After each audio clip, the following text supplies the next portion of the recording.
Hello and welcome back to the channel. Today we're going through what we need to include in our practice routine to make it productive, consistent, and most importantly, fun. We'll go through each step of what to do and how long we should be spending on it. And this is for about a 35-minute routine, which I find to be about the optimum amount to be practicing for. So there are three main difficulties that I see most beginners struggling with. And these, we're going to think of them as the three pillars that we want to build out each and every day. This is going to be the foundation for what our practice routine is going to sit upon. Okay, so they are technical. This is simply about improving your technique and getting your fingers moving.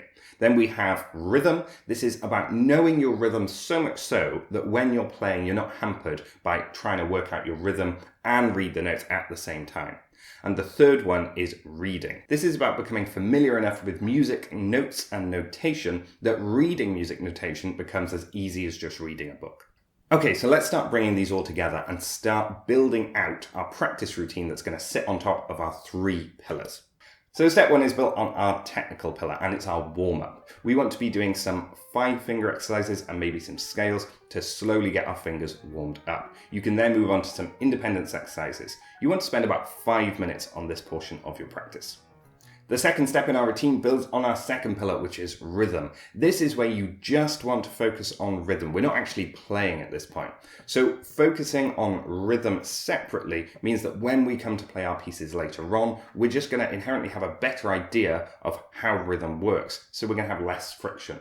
Aim to spend about another 5 minutes on this portion. Okay, so we're 10 minutes into our practice and we've built up our first two pillars, but you might be feeling like you haven't had that much fun so far, unless you're me, because I really do like doing scales and rhythm exercises. But don't worry, because in pillar 3, we're going to do a lot more playing, and this is where the fun part comes in. And you might be surprised at how long I suggest you spend on simply playing through pieces for fun. So step 3 builds on pillar 3, which is all about fluency in reading. If you're not so familiar with your notes on the stave yet, then the best way that I find to learn music notes is to use flashcards. Using flashcards really makes it fun because you can do it with somebody else, and it's probably the quickest way to learn your music notes. If you've already learnt your notes, then at this point I recommend that you spend 5 minutes on sight reading instead.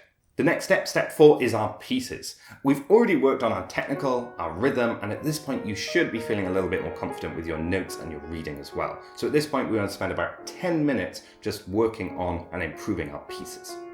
So that leaves us with 10 minutes for step number 5. And in step 5, I suggest that you relax, listen, and just enjoy playing through some of the pieces that you've played in the past. This is a good way of keeping up your repertoire of pieces and not forgetting them. And also, if you don't play them from memory and you do engage with the score, you'll constantly be going over the notes that you've learned and the notes on the stage, so you'll be improving your reading that way too. Aim to spend about 10 minutes on this portion. I'll put the whole practice routine up on the screen in just a moment, but if you like this video then please do give it a like and don't forget to subscribe to the channel. Thanks, and I'll see you in the next video.